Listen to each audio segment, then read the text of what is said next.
Hey, so why are we even talking about this right now? We're going to get into that. But first, I wanted to start with levity because it wouldn't be me without some humor. So in sales, we want to act as if what you do makes a difference. It does, even if that difference is just getting through a slide deck presentation without any of you falling asleep. So I know it's hump day, it's Wednesday. It is summer, so thank you all for participating with that. Okay, I'm not going to spend any time introducing myself because if by the end of this presentation you don't feel like I know what I'm talking about, then I have done something wrong with the presentation. So here's just general information if you want it. Okay, so let's talk about why we want to pay attention to the changes in buyer behavior. And if I can get a raise of hands of how many people have felt like in the last 6 months, things have just changed in a way that you weren't like used to or expecting. Can anybody raise their hands on that? Give me a thumbs up. Yeah, yeah, it feels weird, right? So we have to remember that the most adaptive survive. Okay. So what we're looking at here is the old world of set it and forget it is long gone. We can't set it and forget anything. And I'm not a big proponent of you all only taking a look at any of your data at the end of the year, right before you do another strategic plan that you don't revisit again to check to make sure it's actually doing what you wanted it to do. So there's three reasons why you want to pay attention to changes in buyer behavior. You're going to need to decide at any given moment in your business whether you're going to persist, whether you're going to pivot, or whether you're going to pause. Okay. Persist means don't go chasing fads just because it's pretty and sparkly and you think it's going to do something. If something's not broken, then don't go about changing it. Okay. Don't be a solution in search of a problem, if that makes sense. Hold on. Okay. And then, so we're going to determine based on some qualitative and quantitative data, and we'll go through what that means. We'll determine whether or not we even need to pivot at all or pause, or if we just need to practice some patience and some persistence in what we already have that's offered. You decide whether you're going to pivot. So you make the change when the data indicates you should. Okay, we can't all trust our guts, if that makes sense, right? Because it can lie to us out of fear. So we pivot when the data indicates we should, okay, and not before. And then the other one is pause. My really good friend Kelly, KSB Marketing, she's absolutely amazing. She coined a term called be willing to kill your darlings. And I know that sounds very dark, but in the end, we get super attached to the things we build. And then we go into the law of diminishing returns. But I've already done that and I love it and I've done it always. And we get super attached to something that we've built. And we don't realize that it's time to let it go because there's been a foundational change that means that it's not going to recover. Does that make sense? Okay, does Gwen, any questions in the chat? Nope, you're good to go. Oh, nice. Okay. All right. So we're going to look at sales KPI tracking. Now, KPI is key performance indicators. You have to know that there's KPIs across every aspect of your business. There's KPIs in operations, there's KPIs in financials, there's KPIs in sales, there's KPIs in marketing. Key performance indicators basically tell you, is something performing the way you expect it to, or the way you want it to, okay? And there's two types. There's qualitative, which is more subjective. So you're listening and paying attention to some things and you're going, something's coming up here.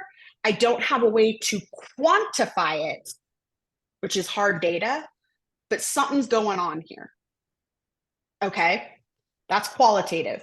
Quantitative is we've actually got numbers. There's actually something that we can point at and go, that's different, that's off, that's not doing what I expect it to do. Okay, so one of the first things I encourage each of you to do is to monthly track your sales KPIs. And this is very detailed tracking, okay? So basically what you're going to want to look at is the first place you're going to look is your year over year trends. So I had a client once that was like, oh my gosh, and she panicked at spring break because she was like, none of the clients are coming in. I don't know what happened. Oh my gosh, am I in trouble? And I was like, wait a minute. Can we go back year over year for the last 3 years, and have we experienced a dip every year at this time? And sure enough, when she went back and looked at year over year, she was like, oh yeah, this happens every April. And I was like, exactly. So this is one of those times where you persist because it's a normal cycle. And now that she's aware of it, now you can put in strategies to say, how do I mitigate this next year? Or do I allow this to be when I work on my business because this is a slower time, so I'm not as involved in my business? So it's just about being cognizantly aware of what the data is showing you. Okay. So if it's normal, then we don't do anything, right?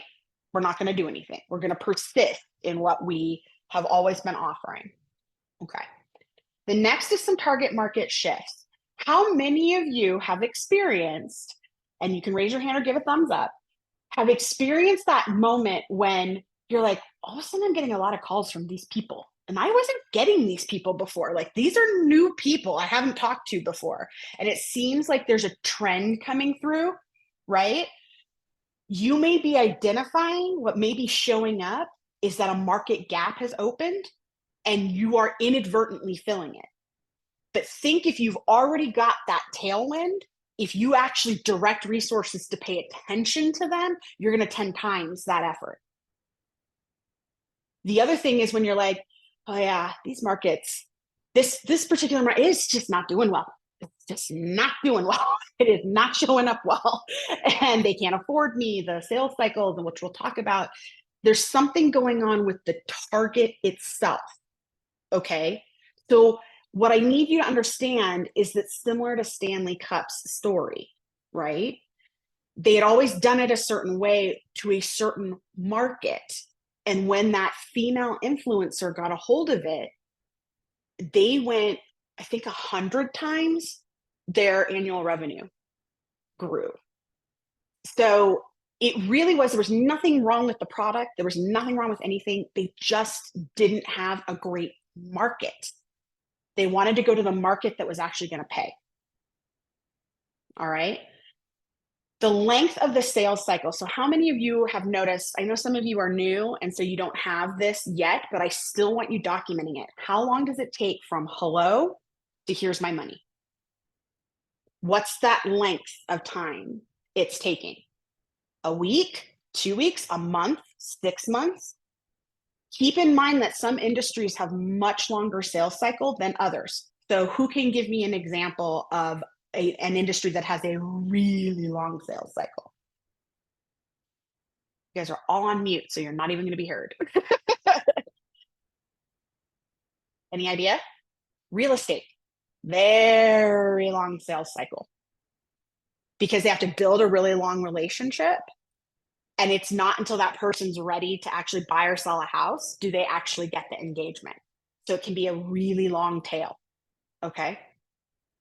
Whereas others, it's really quick. It's a very fast sales cycle. A lot of financial, corporate finance people will tell you that the faster the sales cycle, the more profitability you have. The faster you can turn, the more money you can make. So if you're noticing a target market with an elongating sales cycle, you may go, okay, well, I really like them and they're still functioning, but I need to diversify and grab another market where the sales cycle is going to be faster because I need to balance the way I'm making revenue into the company. All right.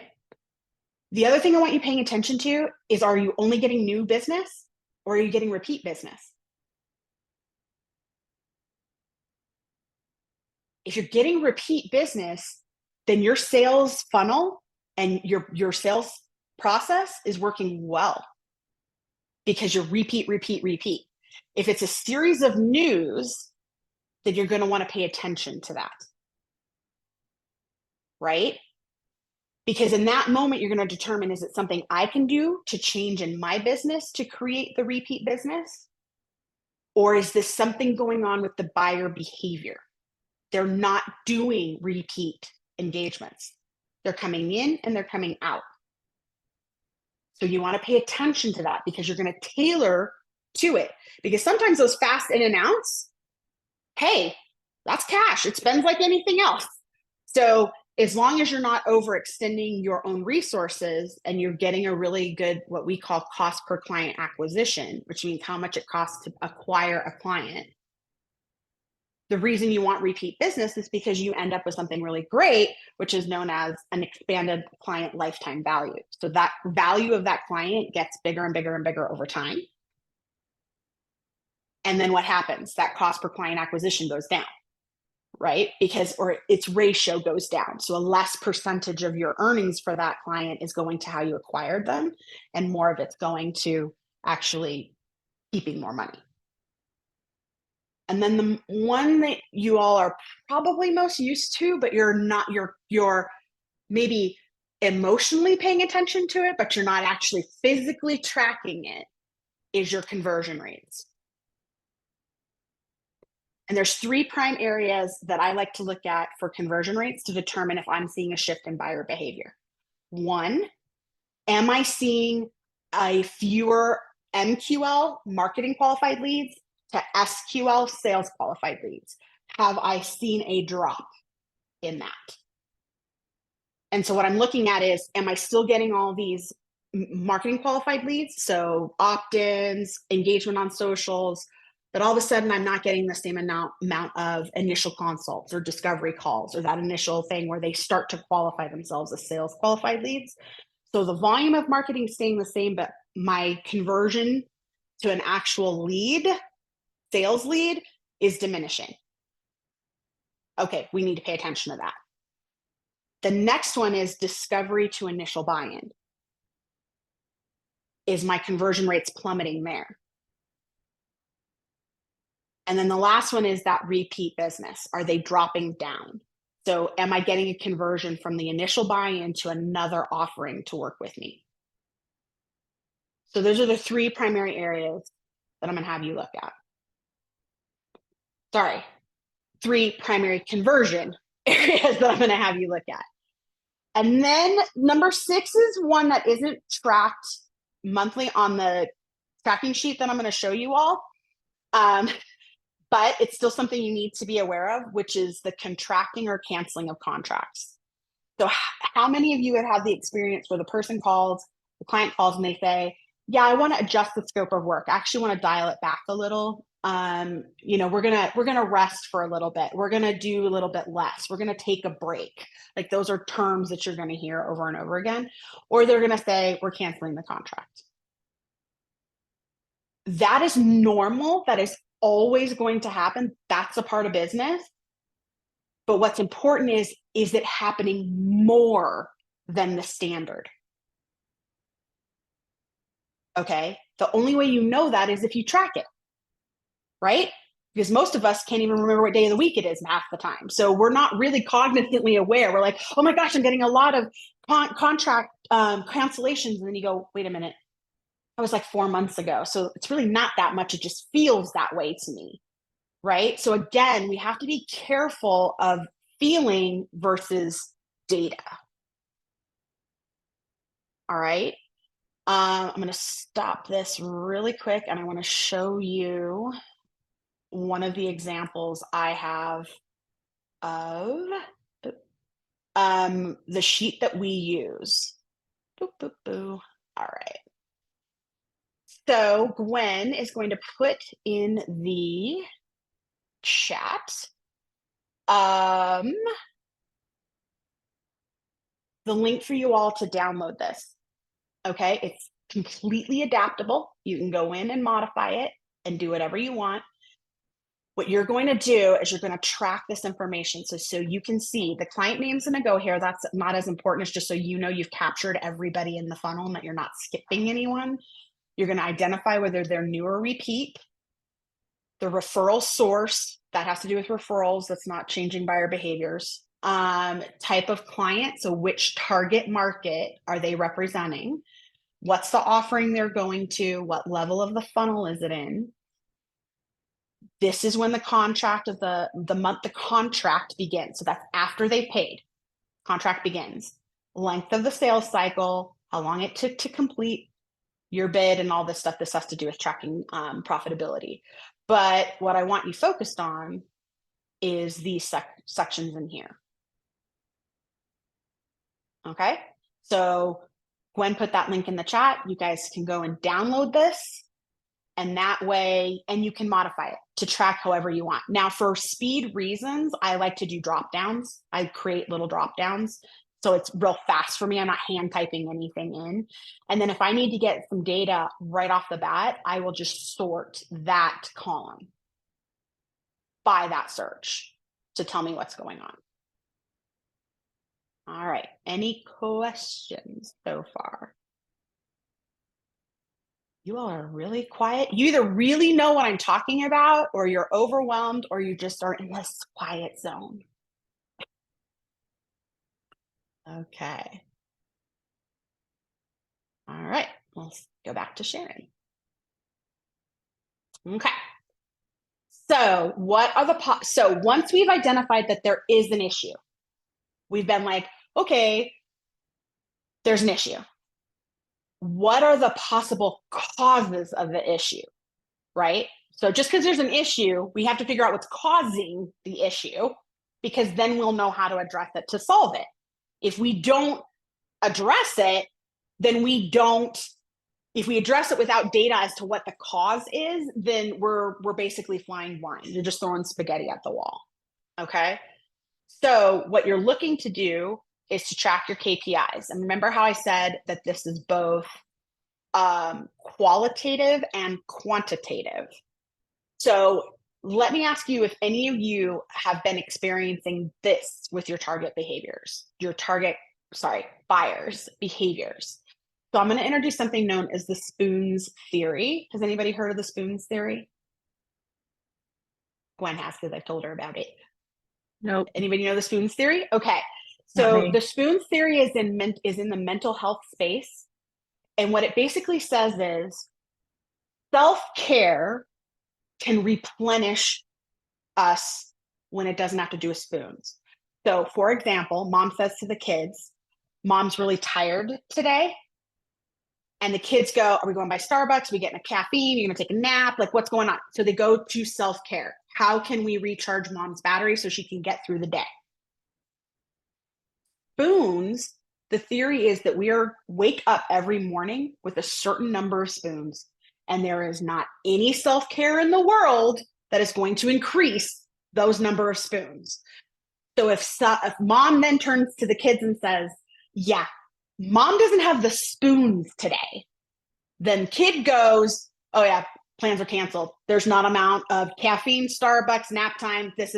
We're not replenishing mom. She doesn't have the spoons. So when we're looking at this in business, we can be honest, how often do we experience this ourselves? We wake up in the morning and we just go, I just can't. Not today. It's not going to matter whether I get a mani-pedi or a massage or I take a nap or I go get caffeine. I just don't have it today. And sometimes that can extend out. I don't have it this week. Wow, this month feels like a month of rest. And we just have had that happen with a client who was in an intensive growth edge, really strong growth space. We shed some dead weight of a problem client. She lost some team members. She was feeling pretty wiped out. She did not have the spoons. And so we just declared the month of May, test, rest, and reset month. We just said, not this month. We're going to replenish our spoons. So if you're noticing in the buyer behavior, some of your prospects or clients seem more than just a little tired. It's not a situational thing. They're depleted. It is difficult for them to commit to a project, to invest resources when they look and go, I'll have the spoons. I just can't. Paying attention to that is important because not all of the high pressure sales or the follow-ups or anything is going to move their needle. This is something deeper than attention issues. Okay. The other one is decision fatigue. I don't know. Like, how many of you, raise your hands, are like, they say they want one thing and you go, okay, here's this. And then they go, oh, but I want this. And you go, okay, well then here's that. And then they go, oh, but I want this. And you're like, oh my gosh, can you focus and just make a decision? They're experiencing decision fatigue. Too many choices, they can't make them. They're exhausted. They're tired of it. I can't make any more decisions. I crack the joke when I'm having decision fatigue. I go, I can't adult today. Nope, can't adult today, because adulting is a series of decisions, right? And I'm like, yep, I'm not adulting today. I can't do it. And then the other thing that's known in the finance world, when economic pressures come up, but I actually think it's a deep psychological, and it is a qualitative indicator of something going on in the buyer behaviors, is when they go into protect and preserve. So all of a sudden you see them pull back and it feels like they're circling the wagons, and they're like, if I don't move, maybe everything will be okay. And so you're going to see this with your potential prospects, where all of a sudden risk tolerance goes down. They're like, or goes up, down, and they're like, I don't know, this just feels risky. I don't know, maybe, I don't know. And do you see how it's really indecisive? And it's because their instinct is to protect and preserve what they already have. They are not in a space for growth. When these show up, there are techniques we're going to talk about as to how you address them, how you adjust what you're offering and how you offer it to mitigate these issues. Okay. On the quantitative side, you're going to want to see what it is they're talking about. So, are we noticing a cash flow problem? Meaning that the amount of money that's coming in versus the amount of money that's going out every month is imbalanced. That's not just general revenue. Cash flow is something different. Is capital depleted? In other words, they keep a little pocket of money that they invest in growth opportunities and other things. And has that been depleted? So see how those are two different issues, shifts in buyer behavior, but all around money. And then something we're really getting the experience with right now, which is the perception of recession, the perception of economic risk. And what we're seeing with that, and a lot of people are bringing it up, is we don't have the data to tell us that the economy is in trouble, but yet a bunch of people are acting like the sky is falling, even though we don't have any quantitative data to tell us there's an issue, but everybody's angsty. So you're like, it's the perception of an issue. So cash flow and capital, that's quantitatively determined. But that qualitative issue of the perception of it, that's that protect and preserve. I feel at risk. I can't put my finger on why. I just feel risk, like there's some risk going on. I'm going to protect and preserve. Is the buyer persona or target market experiencing an issue with time? So what I call that is capacity. Not capability, capacity. So with capacity, it's one of those situations where I was working with a client. They did an 8-hour Zoom training on a Saturday. They only charged $150. And they said, our price point was too high. And I said, that's not what's wrong with your buying behavior. What's wrong with your buying behavior is that you just asked a group of people to sit in a flipping chair for 8 hours straight on a Saturday. It has absolutely nothing to do with the price point. They don't have 8 hours to blow on Zoom. That's a capacity thing. There's like, nope, nope, nope. So don't always assume that a shifting buyer behavior has to do with money, because it doesn't have to do with money most of the time. Okay. And the other thing is talent. Is there shifts in skill set? In other words, are we getting a breakdown in capability? Not capacity. They've got the time. They don't have the skills. They're lacking the capability. So we're going to go through and talk about how to mitigate this. But one of the examples would be Marketing person comes up with a plan to execute, and they've designed it as, here's the plan, and the business owner is going to execute it. And they look and go, I don't have the skill set for this. No. I'm saying no to this contract. No, this is not what I want. I don't have the capability to do what you're offering. There's something missing.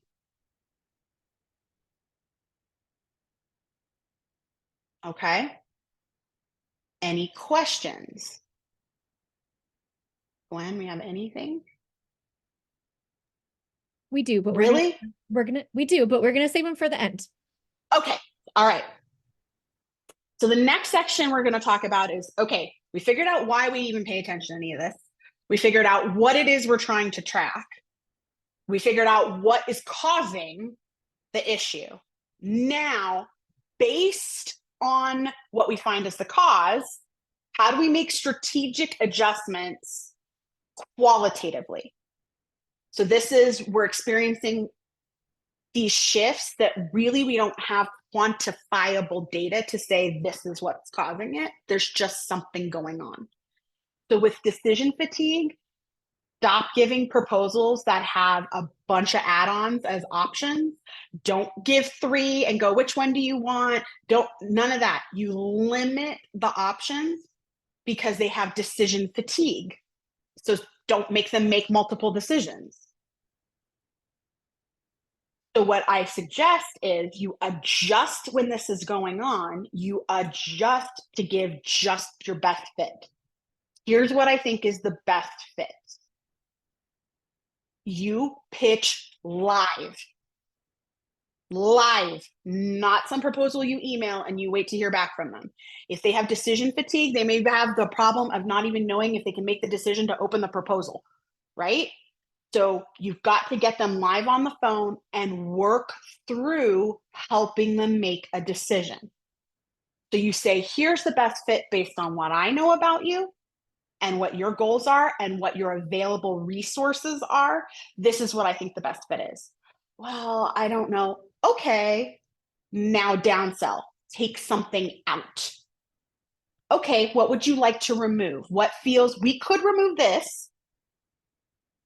That will bring this down cost-wise, but then your work level goes up because you're shifting workload from you, the provider,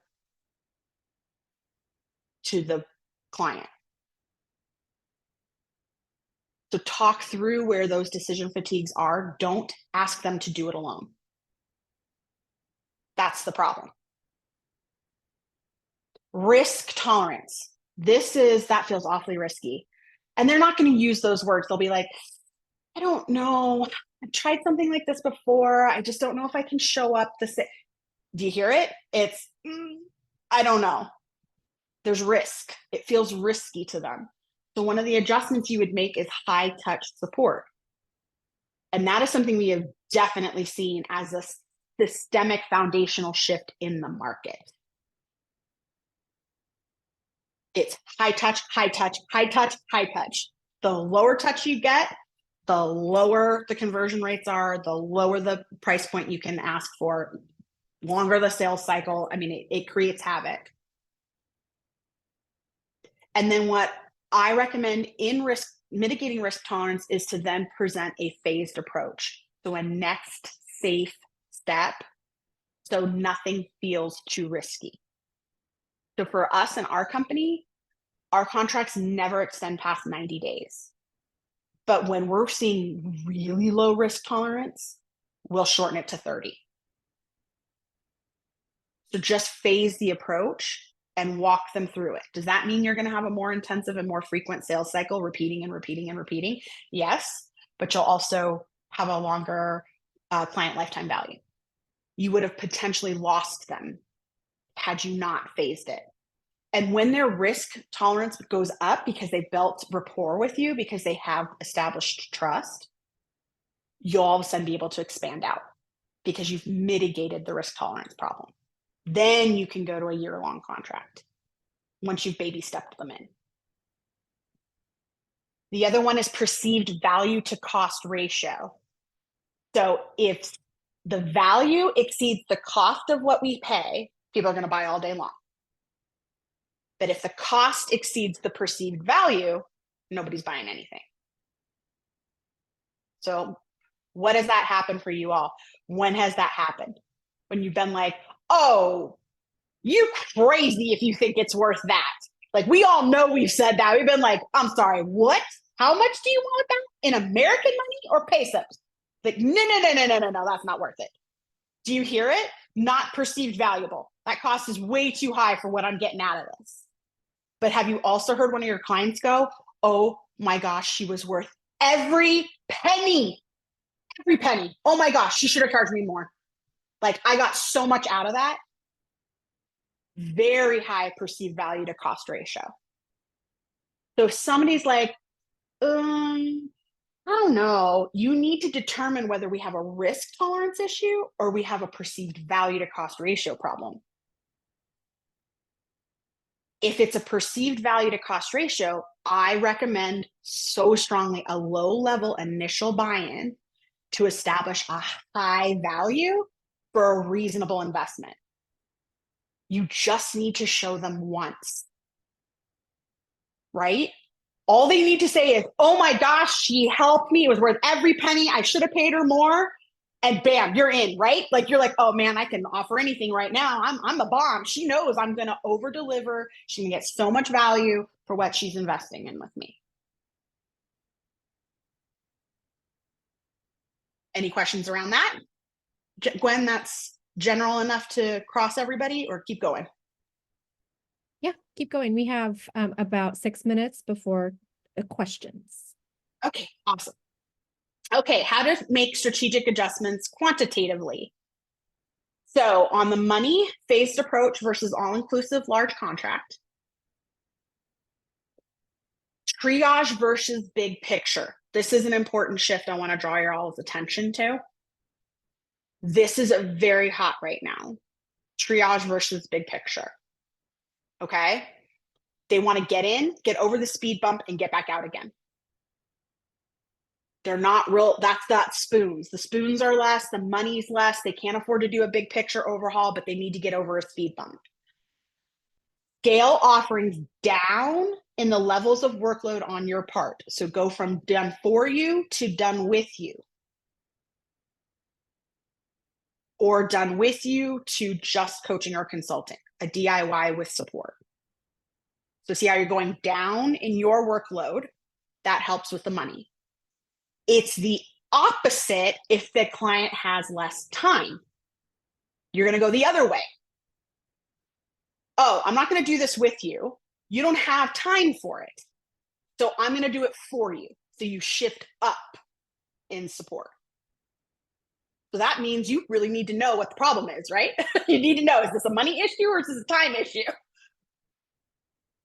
And then you can also do intensive focused short bursts versus drawn out.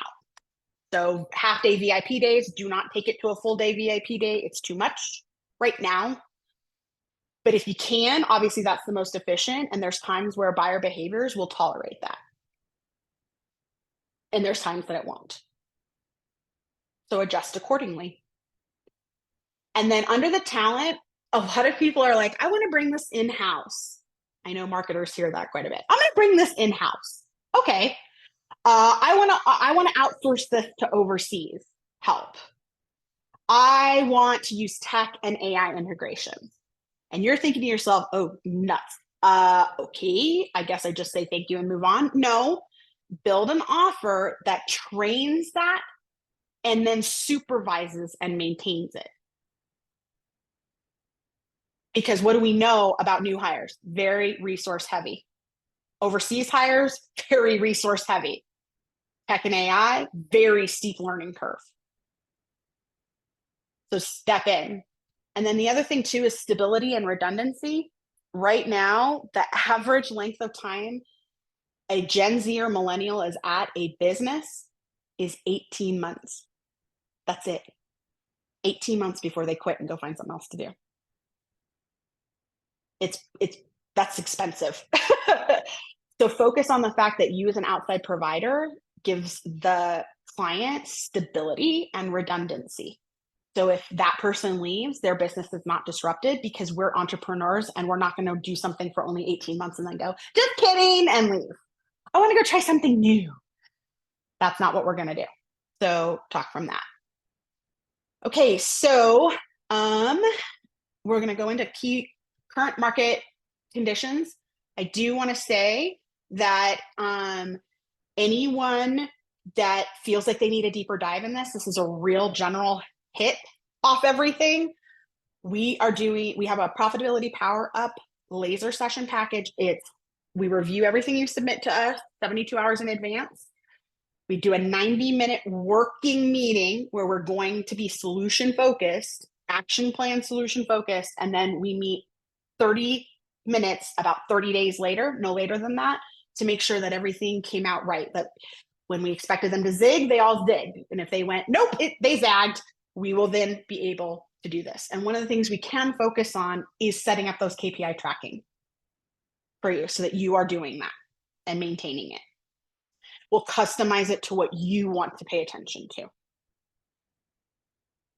Okay, Gwen's going to put that link in and for you guys to sign up. I'm doing a really, really deep discount, and that's not on the website. That doesn't get given to anybody else. It's you guys. So she's going to put that in the chat. I'm not putting it loud because when it goes evergreen, this is not an option for them. And I'm going to donate $100 of that to the DEIB scholarship, the Diversity, Equity, and Inclusion Scholarship at NABO, to help bring in more women of diversity into NABO and get that proper support. Okay. Time to wrap up on current conditions. So this is what's going on right now. Sadly, wait 5 minutes, it could change. Persistence. We noticed a consumer spending constriction in April. I think we're going to find out that it happened in May as well. We did just get May numbers as far as inflation, and they are down. Consumer spending's down.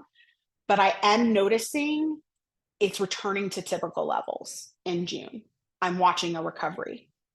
So in this situation, it only lasted 2 months. I'm seeing a recovery in my business. So then I go, okay, I'm going to persist with what I've always been doing because so far I haven't gotten an indicator that this is bad enough. Does that make sense? That I need to invest resources to pivot. So this is when persistence, patience and persistence. But do keep an eye on the summer trends. If we go right back, like June does a recovery and then July and August drag again, and we are not looking at a typical year-over-year downtrend, then we may have to not do persistence. We may have to do a pivot. On pause, those are the extremes. So the pause is you kill your darlings. So what we noticed as a past example of this is isolation trauma from COVID caused e-courses and pure DIY to go dead in the water. It's DOA. They just aren't effective. Nobody's using them. They have isolation trauma. It caused a foundational shift. The generational transition of power. So some of you, as the boomers come out and the Xers jump up, millennials slide in, Gen Z slides in, they all motivate differently. They don't do things or have value or interact the same way. So you have to pay attention to generational transitions of buying power. Keeping in mind that Gen Alpha, which aren't even 18 yet, represent a $7 trillion in buying power, mostly focused on Ulta and Sephora in beauty products. That's why they don't want TikTok to go away, because it's representing $7 trillion in buying power. for Gen Alpha. And then obviously the impact of AI, and honestly, that's TBD. It is, this is one of those things where the traditional marketer said, don't worry, this whole social media thing will just go away. It's a fad. And they got left in the dust. Don't be that person with AI. It's here to stay, and it is going to keep growing. So you're going to need to pay attention to how this is impacting your business. And then finally, this is the revenue diversification. This is when a pivot needs to happen. So these are the current trends right now. There is way more consistency in expanding existing scopes of work with established clients or past clients than recruiting new business. That's pretty historically normal, but this is really drilled down right now. So I know everybody likes to chase new business, but in the end, it is much better for you to expand existing scopes with existing clients or to go back to the past clients that have already worked with you. There's a shift from long-term project work spread out over time to like half-day intensives or on-demand typed offerings because they're in and out. Not a lot of resources have to be expended, and it creates a quick impact.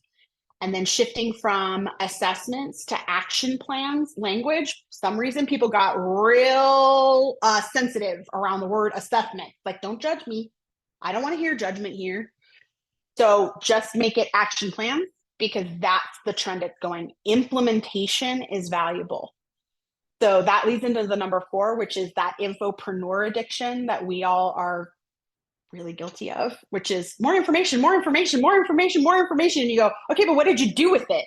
Oh, nothing. I'm just taking more information. That's not going to work. So action plans implies effective movement. And that is hot right now among buyer personas. And then group programs, people say they want community, but the more you're talking to them, they're really going to the stop talking at me and start working with me. And they're saying, I can't show up in a group. I have such limited resources right now. My spoons are low. I just need somebody to focus on me. I can't be worried about other people in a group and showing up for them.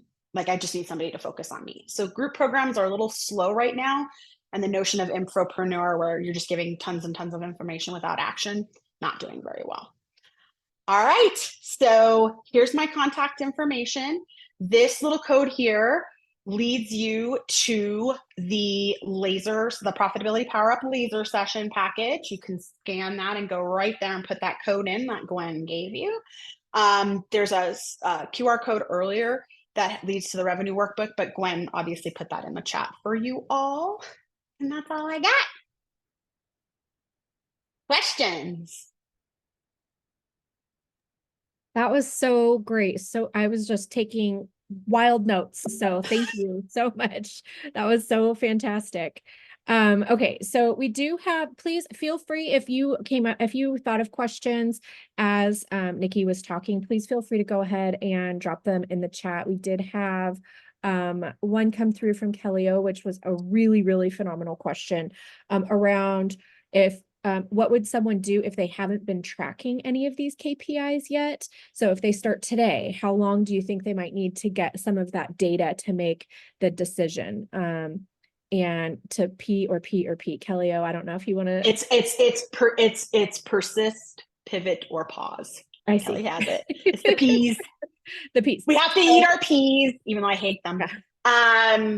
Yeah. So here's what I would do: start tracking now, and then backtrack in reverse. So then do last month, which has the closest memory to you. Do the month before that. Do the month before that, until the data starts to fade out and you're not totally sure. But typically, you guys at least can track back on your calendar. When did I do a discovery call with them? When did I have the initial meeting? And when did I sign the contract? So that'll at least tell you a sales cycle. And you'll know whether they're a repeat client or not, whether you've seen them before or not. So the KPIs we talked about are ones that you can reverse. But I would focus on getting the last 12 months, starting with now going forward, tracking it, and then going in reverse. So last month and the month before that, then the month before that, and the month before that. Other ways to hack would be go into your sales, your credit card processor, your payment processor, and look at when sales came in, because that will track it. So what months had lower sales, that's going to tell you, oh, is this a natural year over year cycle? Because this is normal. Now, I know some of you haven't been in business a year, so you can't do year over year yet, but you can search your industry and say, is this normal in my industry for this to occur? So that actually is a great lead into Zonia's question, which is how can we find out how our specific industry is doing? Because Kellyo made a really good point in the chat that the San Diego tourism industry is up quite a bit, whereas where other industries like marketing are seeing declines. So how can you where are some good resources to find that information? So I know this is it's Google, and now with Google's AI aggregate, when you ask a question, Google's AI is going all over to aggregate the information and bring it back to you, not from a single source at a time, but from a aggregate source. So obviously you need to double check it, because this is still AI, and we aren't putting all of our eggs in that basket quite yet. But you want to pay attention to that. And the other thing is, start having conversations with people in your industry. They're not your competitors, they're your collaborators. So get into an association that is in it and say, hey, what's going on? What do you think's going on? Are you hearing something about this? Like, for examples, the accounting industry went through the roof when COVID hit, because everybody wanted their PPP and their EIDL money. And they're like, oh my God, I don't have financial statements, so I can go get this money. And they flipped out, and all of a sudden accounting went through the roof. And marketing took a hit. And then it was like, oh, this isn't going to be 6 weeks. That was a lie. This is going to be a while. Oh my gosh, I can't network in person. Okay, now I have to do this online. And then digital marketers got huge push of it. So it just depends. And you just have to have a conversation with your industry people, and you should do it anyway, because they can't be the fit to everyone. Everybody has a different flavor. I don't know about you, but I've referred people to my hairstylist, and they're like, she's terrible. And I was like, really? I love her. She's the only one that can do my hair. It's the same thing with our tax preparers, our financial advisors, our therapists. That's why I don't look at each other as competitors, look at each other as collaborators, because you can serve in a way someone else can't. Kellyo has a question. Go, Kellyo. I've never used the little hand thing. That was fun. Not fun. Hand. No, I loved what you said about going back.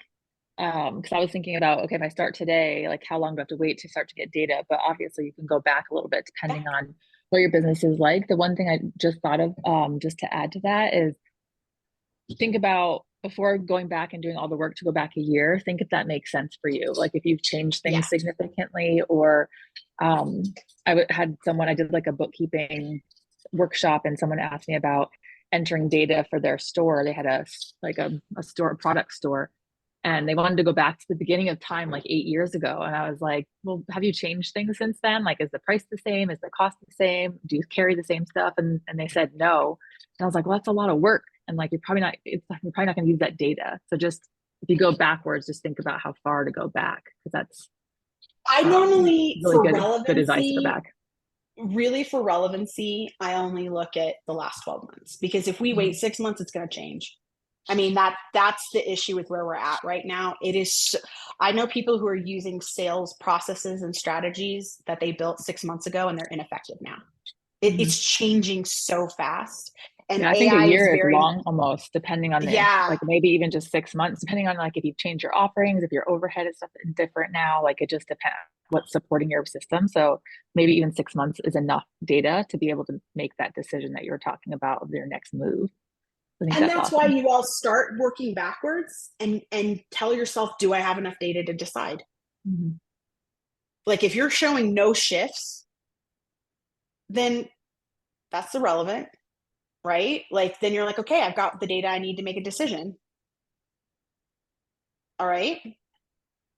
The one issue I have is, please avoid the temptation to try something, only get a month or two of data, and pull off. Like, unless that data is pretty definitive, that's not enough time. Like, I literally had a client say, oh, we tried LinkedIn marketing. And I was like, oh, okay. And I hadn't worked with them in 2.5 years. And I said, how long did you do it? And they said 3 months and it didn't work. And I was like, who told you 3 months was even close to enough time to determine whether that was going to be effective? Social media marketing is 18 months.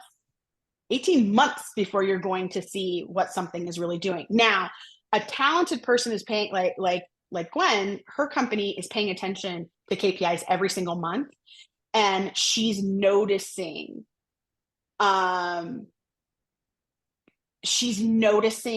if we're getting trends in the right market. So you're seeing, like, at the 5-month mark, we had our first opt-in of somebody we didn't know. All of us were like, on the team, we're like, we don't know that person. Do you know that person? Do you know that person? We're like, we don't know that person.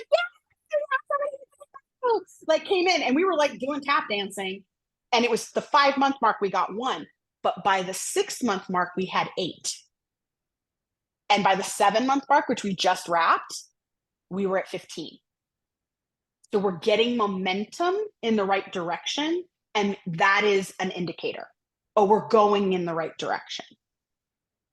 So Nikki, KSB asked, is 6 months is a good time frame for testing effectiveness of a sales process?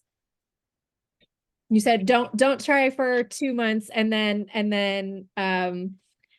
if have you ever had a friend like crack a joke and the whole room's just silent and you're like, okay, that didn't land very well. Sales should be giving, marketing's a different beast. Sales should be getting some movement. It may need refining, but yeah, at the 3-month mark, if there's not some traction showing up, we need to be looking at the way that you're selling, because something's up. You should be getting some. So whether that's a 20% conversion rate, a 30% conversion rate, but what you're wanting to see is that conversion rate goes up and up and up and up, just a little bit at a time. So you start with a 20% conversion rate, and then it's at 25, and then it's at 30. Now that sales process is going, and you got this. But if it's flat and it maintains flat, and it's flat and it's flat and it's flat, and you're not converting anybody, something's up. And it may not be the sales process, KSB. It could entirely be the targets off. You're fishing for swordfish in a catfish pond. I don't care how good your bait is, your boat, or your skill set. You're only pulling up catfish. So it can be that you're targeting the wrong area, the wrong person, the wrong market. So that is an option. But no, I would not ignore a non-functioning sales process for 6 months. Yeah, I would not wait that long. But 90 days is a good safe amount. We have about 1 minute left, and Janina brought up a really good point, which is, how does everyone feel about the high touch point sales process? Like, raise your hand if that makes you uncomfortable to be constantly calling and following up with people during the sales process. Yeah, so I think that is maybe something that we can host on for an additional seminar in the future about how we might be able to facilitate some of those high touch points and helping people feel a little bit more comfortable with that outreach. I know that for me, like text and email is my go-to. And if I have to call somebody, it's like, I really have to give myself a pep talk to call them. So I'm in that boat too. The high touch points are difficult. And then one last question from Mehran, which is, what do you have to do to make sure you have done in the 3-month time period that we were talking about with the sales process, to say, okay, I did enough, or I need to change the pond or the bait? Yeah. Well, that's a long question. You need a solid sales process that's mapped and designed to the target. So like Kelly O just said, don't call me. I'm the same way. Like, don't call me. You're not getting through. And yeah, you can email me and I may or may not respond to you. So really, text is your way to get to me, because when I see that number next to my text thing, it makes me twitch. So same with DMs and IMs. I'm like, oh, there's a message for me. I can't. Where's our emails? Like, I think I have 17,000 unopened emails. I'm like, it's just a number. Just ignore it. Stop guessing. Let me just say that to all of you.